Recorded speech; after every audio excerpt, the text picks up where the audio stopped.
And you brought the van up. Installed some tracks around it for curtains all the way around the back and crossing over the front, which I was very impressed with. So jump back in the water. So I'm going to take that last 14 miles up and out into the bay, and I don't think I'm going to go out past the lighthouse because it's a lot different than Sandusky Bay. It doesn't come in like you would think a bay does. I mean, it's just the end of the lake, so I don't think it's going to bother me just to go to the bay. But if the waters are calm and I make good time up there, I might just do it just for giggles and ha-has. But I shall grab the kayak out of our overnighter and head on down the river. It's probably about 10 o'clock or so. Kingfisher.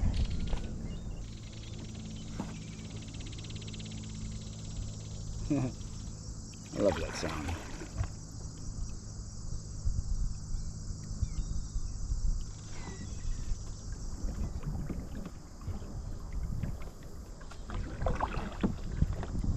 So I guess this isn't too bad. Usually I don't like flat water.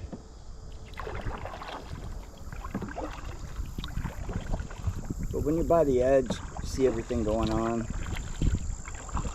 All the kingfishers. Out here, a whole lot of gulls, the herons and stuff.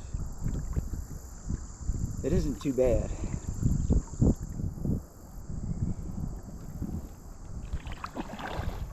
And you always have water to paddle. Not like walking and dragging like I did most of the day yesterday. It's a pretty nice water trail. I was looking at it a little bit last night. And it's got basically mapped out where you can do like a 4 days on the river and actually have legal camping. So that was pretty cool. Muskegum, you can go down there and do 4 or 5 days staying at all the locks. I mean, you could stretch it out however you wanted to, but I think I did it in 4 or 5. But you always had a place to camp at the night legally. Stealth camping's just bothering me a lot lately. So this worked out well. I'll have to put my thinking cap on and see what I can do about that Great Miami coming up. I want to do a through paddle on that, just build in a rest day halfway through. But we'll see what happens. See how the mileage spaces out. Right now, I'm just glad to be on water that I can actually paddle in.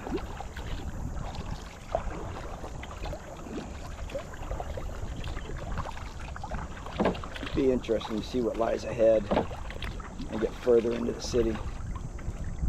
A lot of really nice houses out here, though.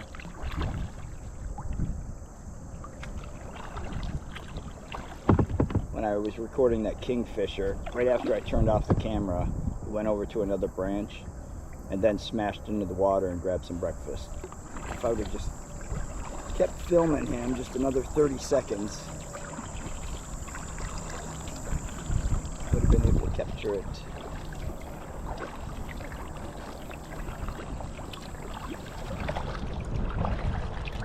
I forget what these blackbirds are called. Darker colored fishing birds.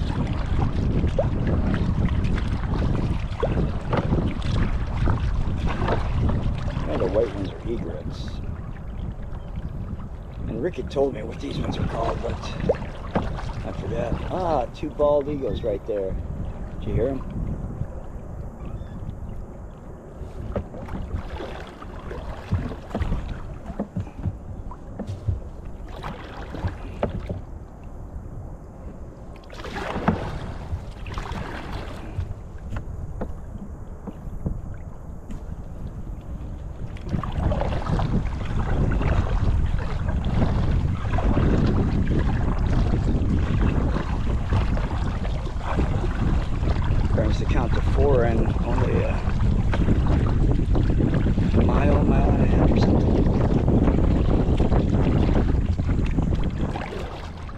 can see some buildings up above the trees, up ahead, around this next bend. So I got a feeling the scenery might change quite a bit. Probably about 2.5 miles from that put-in at New Orleans boat launch, or whatever it was called. I think the bald eagle count is up to 6.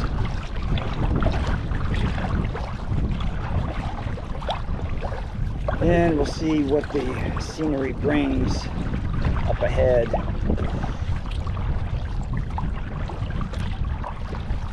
Buildings are off in the distance a little bit, so I don't think it'll be right as soon as I round that bend. Farther down, maybe around the next bend, I don't know. Don't have the curvature of the river pulled up. I have decided though, I want to make some kind of little bracket that I can put the Rowdy app right here, kind of like one of those cell phone holders that you have on your dashboard. Mount it right here to the lip that the cockpit cover would go around, so that I don't have to pull it out of my vest looking through the waterproof case every time. I could just put the phone inside the waterproof case and put it inside that bracket. You can still see the back of the screen for the GoPro, and I can see the Rowdy app, especially for islands, to see which way the river bends right after an island. Take the side that makes more sense and a more direct path to continue down the river. And the sun has definitely come through. It's been out bright since the beginning of the morning. No overcast today.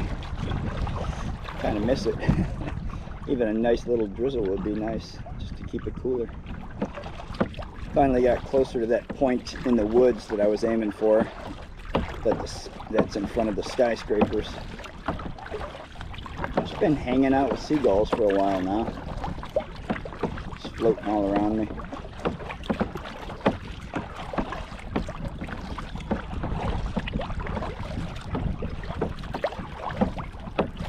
I like gulls. They remind me of being at the beach.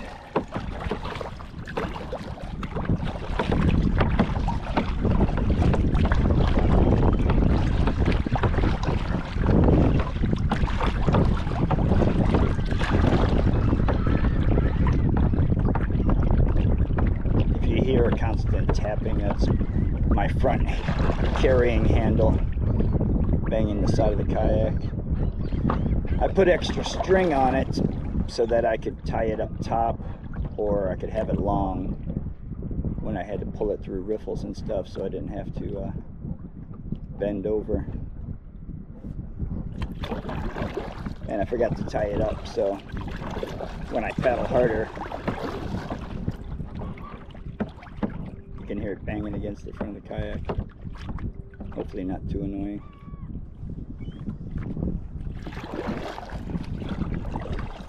That point is a long way off, man. A lot closer than it was, though. Interested to see what's around that bend. If it's Instant City or the cities around the next bend. So I finally hit that point. This is 5.3 miles from where I started. And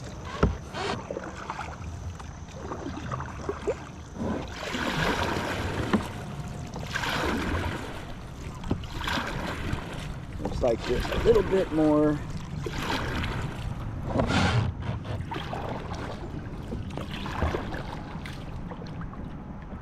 shoreline and residential setting before I get over into the big buildings.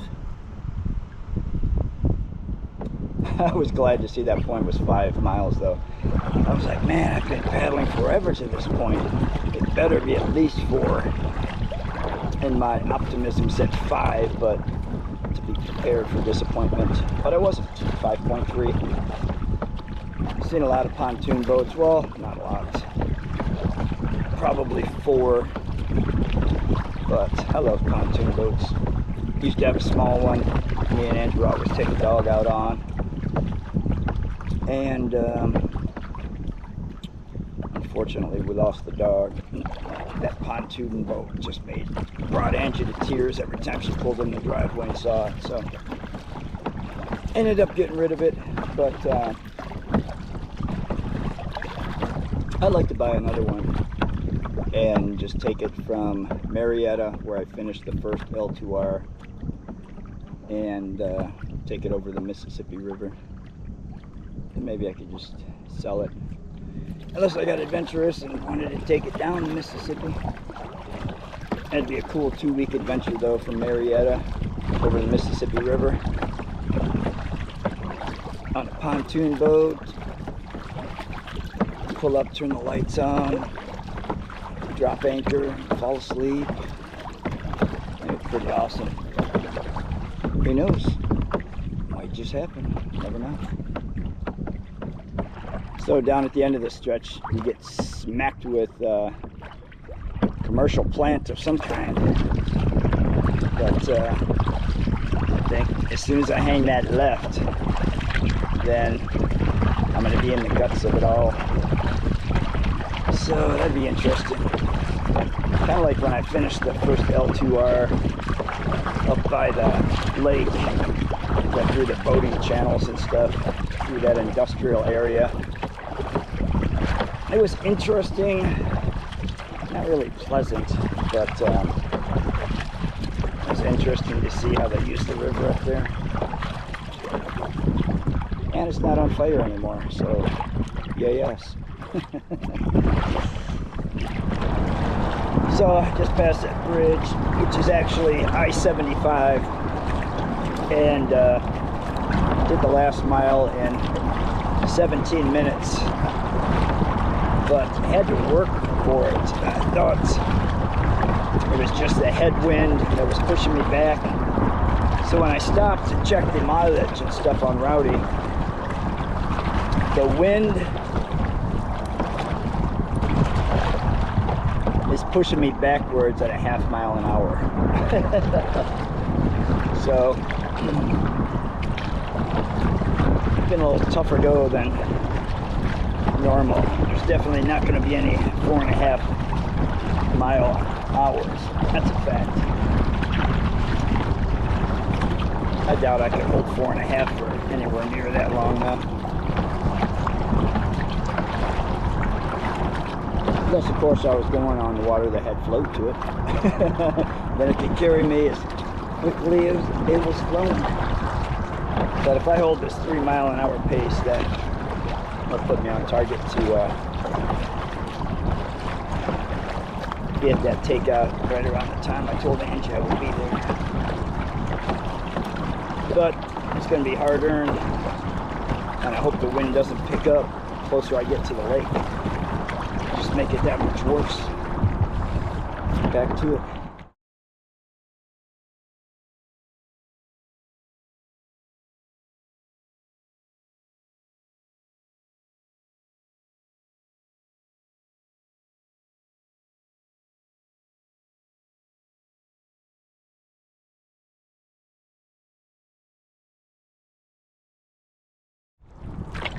So it looks like I have arrived.